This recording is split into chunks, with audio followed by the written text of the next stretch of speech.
আমাদের রাজনগর পুলিশরা জিপির সভাপতিকে হত্যা করা হয়েছে। আমরা বিগত দিনে ভেবেছিলাম হয়তো উনি স্ট্রোক হয়ে বা অন্য কিছু হয়ে মারা গিয়েছেন, কিন্তু কালকে রাত্রে থেকে প্রকাশ্য এসে গেছে যে উনার হত্যাকারী উনার স্ত্রী এবং উনার গাড়ির ড্রাইভার।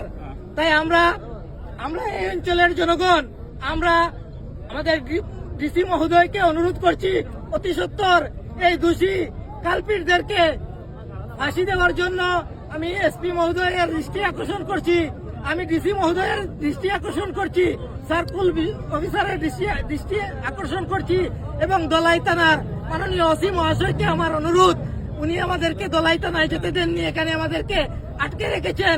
আমরা ইমরান ভাইয়ের জন্য রক্ত দিতে জান দিতে প্রস্তুত, কিন্তু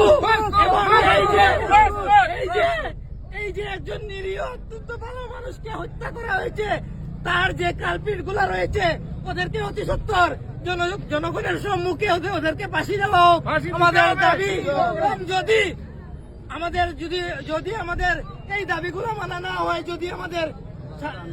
যদি আমাদের এই যে কালপিট গুলাদেরকে যদি অন্য কোনো কারণে যদি ওদেরকে শাস্তি দেওয়া না হয়, তাহলে আমাদের সংগ্রাম প্রতিদিন চলবে।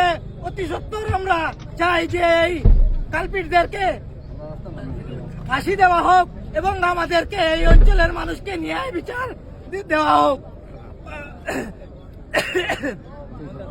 অতি সত্বর ইমরান হোসেনের হত্যাকারীদের ফাঁসি দিতে হবে।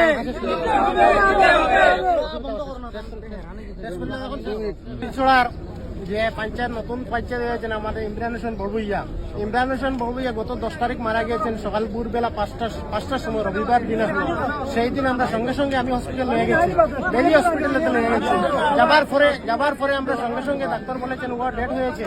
তখন আমরা ভেবেছি এই যে মর্মান্তিক ঘটনাটা, এই ঘটনাটা নিশ্চয় কোনো একটা ষড়যন্ত্রমূলক মৃত্যু হয়েছে। এই বলে আমরা বাড়িতে এসে সম্পূর্ণভাবে তাহাদের অন্তিম সমাপ্ত করেছি।